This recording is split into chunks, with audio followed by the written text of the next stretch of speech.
The Pokedex has seen a lot of changes throughout the Pokemon franchise. Not only has there been a variety of designs over the years, there's been a ton of features scattered throughout the generations as well. Some features have lasted all the way to Scarlet and Violet, but a lot have been left in the past. When you compare the Gen 9 decks to earlier iterations, it's clear a lot of things have been stripped away for the sake of simplicity. I want to look at the different functions the Dex has had over the years and pull back the curtain on some of the features we've left behind. Some of which are missed, others we're fine without, and some of them are just riddled with mistakes. To properly take a look at the Pokedex, we need to split its features into two categories: entries and search functions. We'll start with the simpler of the two, Pokedex entries. This is what most people think of when they hear Pokedex. Once you capture a Pokemon, you unlock their entry in the Pokedex, which shows off a variety of information. In Gen 1, this was pretty bare bones: height and weight, a brief description, their cry, and location on the map. These details are mainstays for the Pokedex and have been in every generation since the beginning. Over the years, new iterations of the Dex brought new details. Starting in Gen 3, a Pokemon's type was displayed in their entry. In Gen 4, the Dex would show off gender differences, alternate forms, and foreign Dex entries, as it was the first gen to support trading between languages.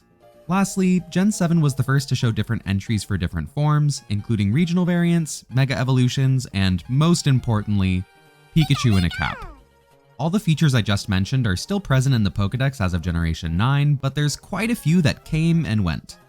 The first of these came in Gen 2, which was displaying the footprint of the Pokemon in their entry. While a nice detail, I didn't even notice it was gone, so I can't really say I missed it.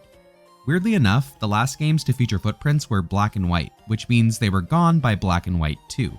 I couldn't tell you why they made that change mid-generation, but knowing the internet, cutting ties on anything relating to feet is probably a good call.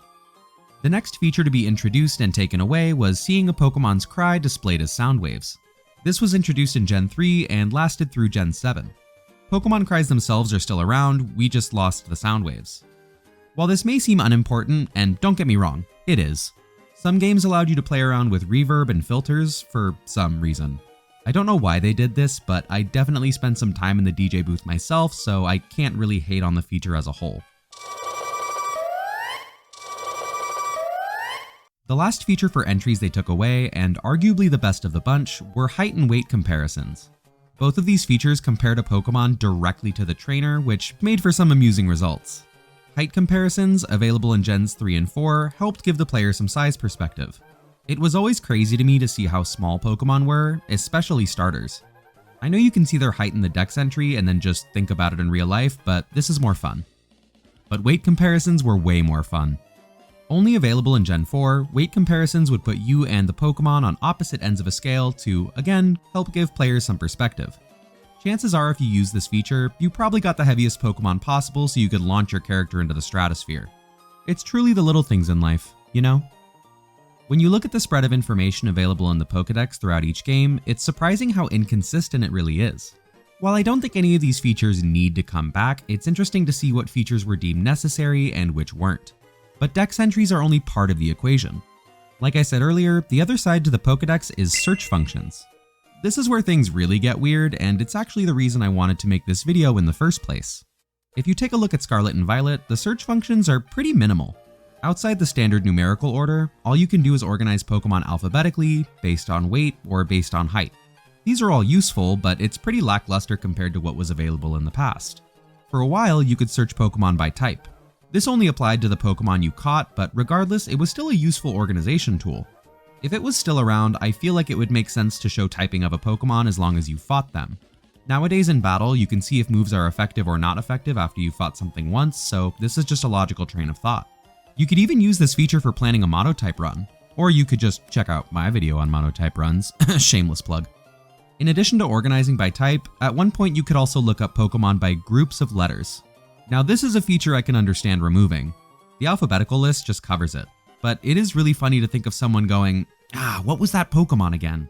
I know its name started with either a J or a K or an L. Yeah, let's just look all those up. One of the most unique iterations of the Dex has to be in Fire Red and Leaf Green, as they're the only games to organize Pokemon by their general habitat. In these games, Pokemon are organized into specific habitat types, being grassland, forest, water's edge, sea, cave, mountain, rough terrain, urban, and rare. I won't go over all these categories in depth, but let me know if you'd be interested in a deep dive in Fire Red and Leaf Green in general. These games are unique in a lot of ways, and the dex is only part of the equation. The last two search features I really wanted to look at are color and shape. Starting with color, in Ruby, Sapphire, and Emerald, as well as Gens 5 through 7, you could search through Pokemon based on their color. Fun fact, even though this search function ended in Gen 7, all Pokemon to this day are still categorized by color in the game's data. In total, Pokemon were labeled one of 10 colors: red, blue, yellow, green, black, brown, purple, gray, white, and pink. There's quite a bit of nuance to how Pokemon are classified, as plenty fall in that zone of could be this color, could be that color. Sometimes Game Freak needed to make a judgment call when something sat on the line of two colors. Some Pokemon are categorized based on the color of their head, even if it's not their most prominent color. And some are, for lack of a better word, wrong. Instead of just telling you all these mistakes, let's play a game. Guess that color. Simple game. I'm going to show you a Pokemon, and I want you to guess what color the Pokedex considers it. As a reminder, here are the 10 colors available. First up, we have Espeon. Seems pretty straightforward, right? It's pink. Or so you would think. Espeon is actually classified as purple, along with Pokemon like Shellos and Ditto. Very weird, but okay, I understand that was a bit of a trick question, so let's move on to the next one. Here we have Mareep. Now this is kind of up in the air. Your first thought may be yellow based on all of its wool, but as I mentioned, several Pokemon are categorized based on the color of their head, so you might think blue is the right answer. Well, both are wrong. Mareep is somehow classified as white.